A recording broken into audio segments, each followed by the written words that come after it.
Opo. Pinagdarasal ko po sa Diyos na sana matulungan niyo ako, Daddy Frankie. Pansin ko nga. Paano ba nangyari? Ano bang meron ba't sobrang laki ng paa nyo? Ano po, nakuha ko po sa pagbubuntis ko. Kasi yung una, ang diagnose ko po, stroke. Diagnose nila sa akin, elephantiasis. Oo. Elephant Malaki yan. na. Sorry mo. Opo. Ay, Ang nasobra. laki na po, Ang laki laki na na. po. Nakakapaglakad pa kayo? Saklay na Ay, po. may saklay na. Stress ko na ng pagkain ng bata. Hindi ko na mapasok. Siyempre, na-stress na ako. Stress ako masyado, Daddy Frankie. Tulungan niyo po ako. Kung alam niyo lang sitwasyon ko, Daddy Frankie. Hindi nyo ba nailapit to sa mga, sa government natin dito, sa mga politics na? Wala po. Tawag lang tayong mawala ng pag-asa na eh. Opo, opo. Laban lang. Opo, sir. Kaya pa yan. Kamay mo na ibilangin natin, no? Sana makabili ka ng gamot. 1, 2, 3, 4, 5, 6, 7, 8, 9, 10, 11, 12, 13, 14, 15, 16, 17, 18, 19, 20.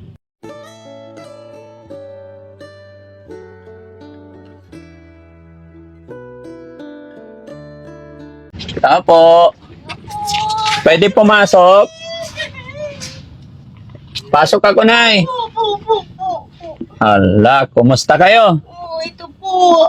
Naghihirap. Naghihirap? Opo. Bakit naman? Sa kalagayan ko, sir. Ano pangalan ni Nanay? Girly, Mayugba. Nanay Girly. Opo. Ilang taon na po kayo? 43. Okay. Nasaan po ang asawa nyo? Patay na po. Ay, hala. Noong 2022, December 31, sir. December 31 Opo. namatay. Bakit? Motorcycle accident, sir. Oh. Ilan po anak nyo? 3 po, sir. Nasaan yung mga anak nyo ngayon? Nasa bayan po sila, pinapapasok ng tita nila. Si tita nilang nag-ano sa kanila, kaya doon sila nakatira. Yung maliit ko, sir, andito. Kaming 2 lang. Parang kakain pa lang yata kayo. Opo. Kakain po. Sana tinapos nyo na lang muna yung kain. Oh, nakita ko mong parating kayo, sir. May napansin akong si Kagawad. Si Kagawad the Twin. Opo. Oo. Kagawad yan, sabi ko. Ay, si Daddy Frankie na yan, kako. Opo. Pinagdarasal ko po sa Diyos na sana matulungan niyo ako, Daddy Frankie. Pansin ko nga. Paano ba nangyari? Ano bang meron ba't sobrang laki ng paa nyo? Ano po, nakuha ko po sa pagbubuntis ko. Kasi yung una, ang diagnose ko po, stroke. Na-stroke ako and then, akong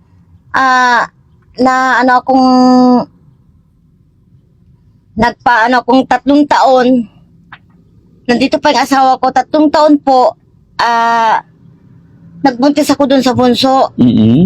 Tapos, nagmamanas ako.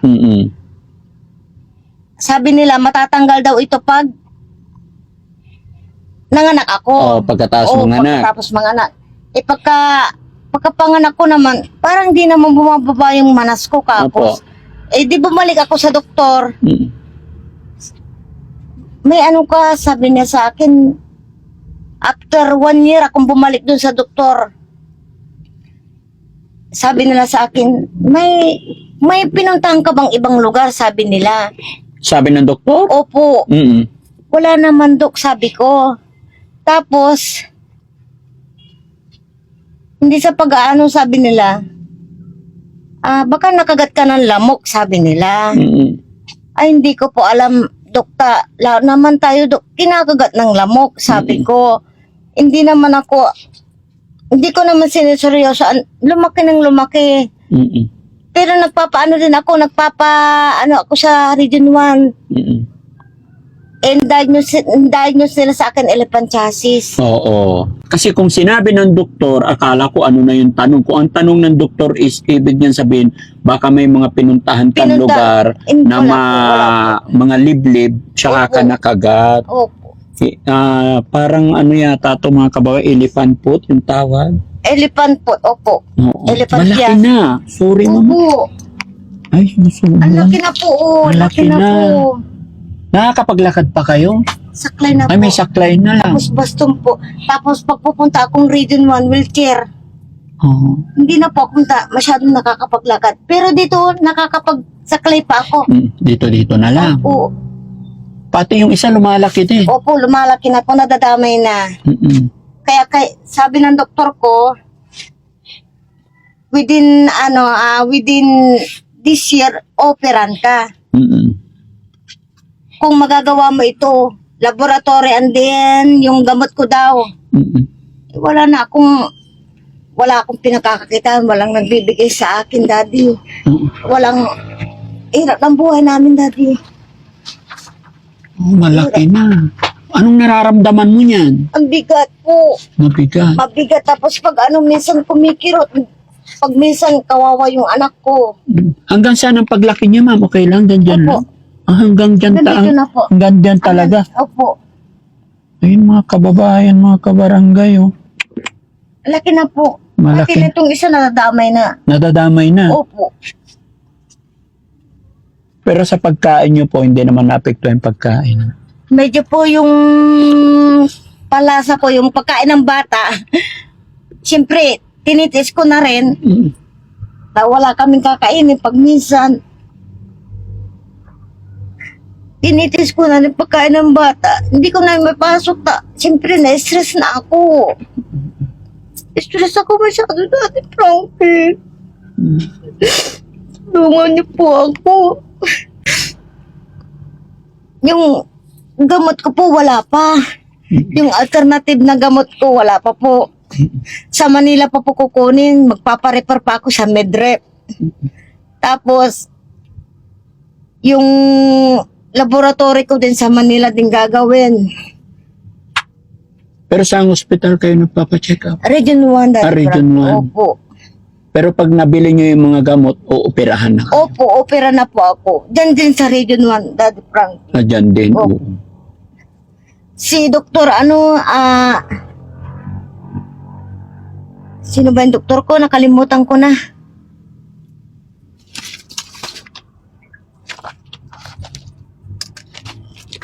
Hirap na akong maglakad. Kung alam niyo lang sitwasyon ko dati, Frankie. Hindi nyo ba nailapit to sa mga, sa government natin dito, sa mga politics natin? Wala po. Hindi ko na po sabi nila, hindi sa pag-ano.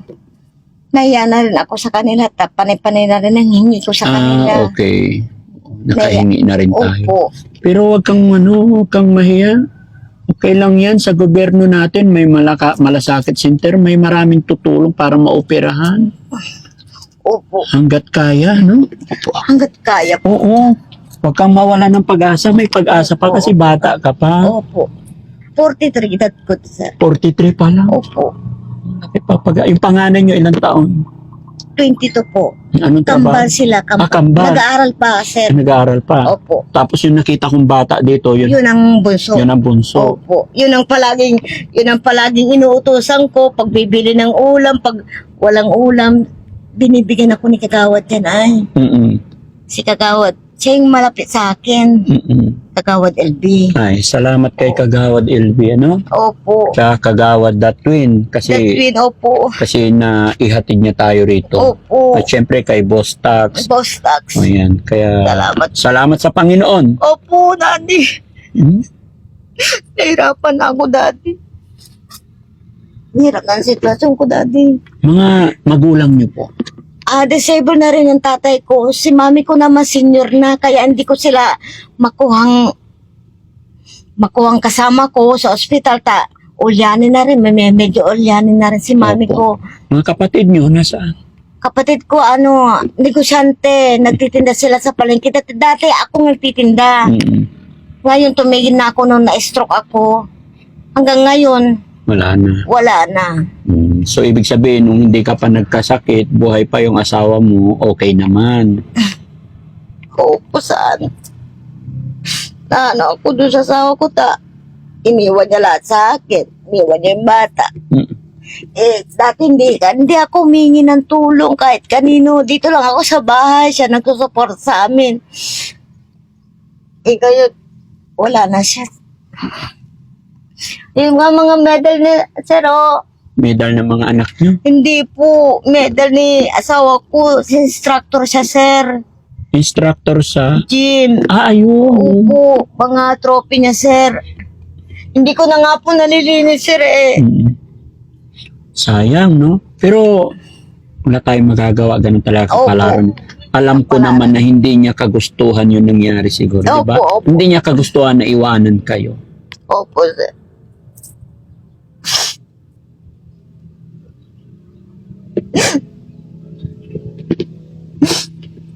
Nag-aalala din ako sa kalagayan ko. Medyo masakit ako sa puso, Sir. High blood din kayo. High blood ako. Oo. Nag-maintenance na ako, Sir. Kaya hindi ako ma-opera-perahan. Mm. Kaya ngayon, pinapakalma ko lang yung sarili ko, Sir. Yes, tama. Para Huwag matakot. opo, Laban lang. dapat lang. Basta kasama natin si God. God, No? opo. God is the Opo. powerful. Yes. Opo. Siya lang ang may likha ng lahat. Opo. Kaya siya nakakaalam. Opo. Isuko natin ang lahat ng ating mga problema dahil sa Kanya lang ang kagalingan ng lahat, no? Opo. Salamat sa Panginoon. Salamat. Sige na, sabi mo kasi pag nabili yung mga gamot, maoperahan ka. Hindi, papalaboratory ako Oo. sa Manila. Sa Manila. Opo, sa Manila lahat gagawin. Pati, yung gamot ko sa Manila din. Mm. Tapos, laboratory ko sa Manila din. Wala akong sasakyan na hindi na ako pwedeng mag-commute, Sir. Mm-mm. Dapat request ka na lang na ambulance sa hospital natin. Kailangan government talaga tutulong sa inyo. Kasi sa mayor natin dito, kailangan may referral from hospital. Opo. Para i-request ang government natin. Yun ang gawin niyo. Sino kasi- pa gagawa? Oo. Hindi Ganito naman na yung nangyari sa Cavite natin, no, Sam? Sige na, no? Baka para makatulong, bigyan kita ng pambiling gamot, no? Opo.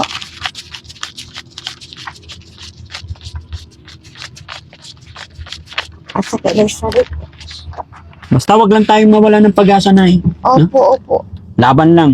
Opo, Sir. Kaya pa yan. Kamay mo na, ibilangin natin, no? Sana makabili ka ng gamot. 1, 2, 3, 4, 5, 6, 7, 8, 9, 10, 11, 12, 13, 14, 15, 16, 17, 18, 19, 20. Salamat, Sir.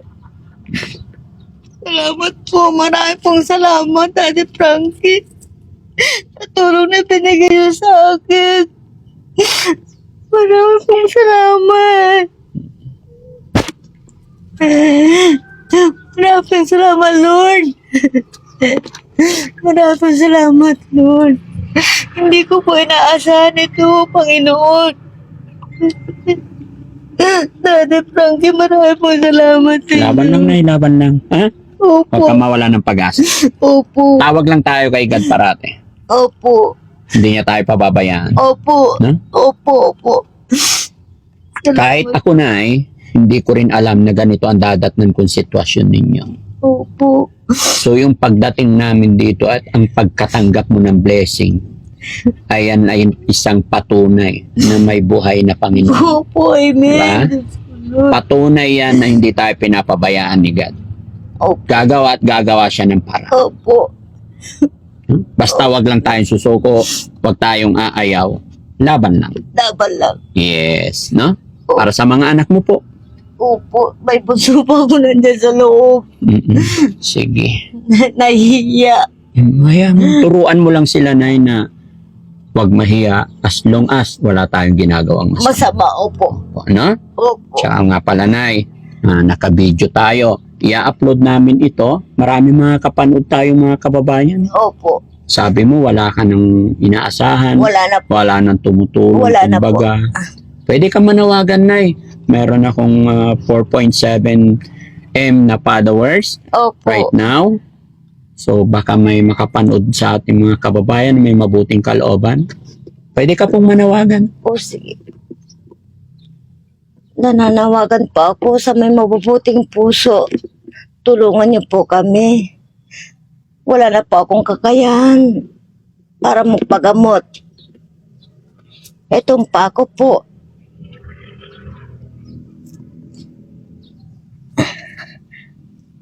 Hirap ng dinadanas ko sa araw-araw. Hindi ko na po alam ang gagawin ko.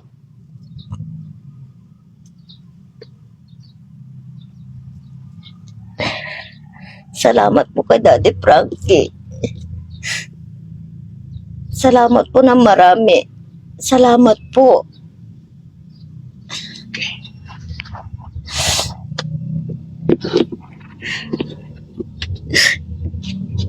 Kasi kasama ng ano po. May ano ako, Daddy Frankie, may hypertension ako. Kaya nga, Kaya relax lang, huwag ka na umiyak na. opo, Para hindi lumaki ang problema natin lalo, ano? opo, Sige lang, basta laban na. opo. So ayun mga kababayan, mga kabarangay, no? Hindi ko inaasahan na ganito yung madadatnan ko dito at nakita nyo naman yung sitwasyon. Kaya mga kababayan, kung isa ka man na nanonood pa sa video ni Daddy Frankie, maglalambing po kami na i-share natin ang video ito para mapanood ng iba rin nating mga kababayan na may mabubuting kalooban gaya ng panawagan ni ate. Kaunting tulong lang daw para makapagpa-opera si nanay, no? So sa lahat po, mga kababayan natin OFW, mga kababayan natin nasa ibang bansa, kumakatok po sa puso ninyo si nanay. Maliit na halaga, kahit pa piso-piso, pag nagdagdag sama-sama ay malaking bagay po yan. Mag-reach out lang po kayo sa Facebook page ng Daddy Frankie. At syempre mga kababayan, bago matapos ang video ito, magpapaalala po muli si Daddy Frankie. Marami po kasi gumagamit ng fake page, gumagamit ng pangalan ko, gagamitin nila yung picture ko. So wag po kayo basta-basta maniniwala mga kababayan. Si Daddy Frankie po at ang aking team ay wala pong hindi po kami nanghihingi in any amount na basta-basta. Kaya kung sakali po, baka kasi after ng video ito, mapanood ng mga scammer, gagamitin na naman nila itong mga sinasabi namin. Mga kababayan, kung sakaling may mag-message sa inyo, gawin nyo lamang po para mapatunayan ninyo kung sino, kung totoong si Daddy Frankie po ba, yung ka-text ninyo, i-video call ninyo po para mapatunayan ninyo, no? Mga kababayan, dahil kaya nilang gamitin yung picture ko, yung pangalan ko, pero yung mukha ng Daddy Frankie, ng kausap ninyo, hindi nila kayang gayahin yung ilong ko, no? Yun lang po mga kababayan. Kaya maraming salamat po sa lahat ng nagtitiwala sa Team Daddy Frankie. At salamat din ako unang-una kay God dahil may natulungan na naman tayo na ating kapatid, ating kababayan na talagang sinusubok ng panahon, no? So, yun lang mga kababayan. At syempre, pasalamat din ako sa mga kapwa ko, content creator na charity vlogger dito sa buong Pangasinan. Nawa ay magkaisa pa tayo lalo para mas marami pa tayong matutulungan. Maraming salamat pong muli. Magandang buhay, magandang araw. Daddy Frankie po mga kababayan. Anak ng Pangasinan from Pangasinan. I love you all and God bless po. Bye-bye po.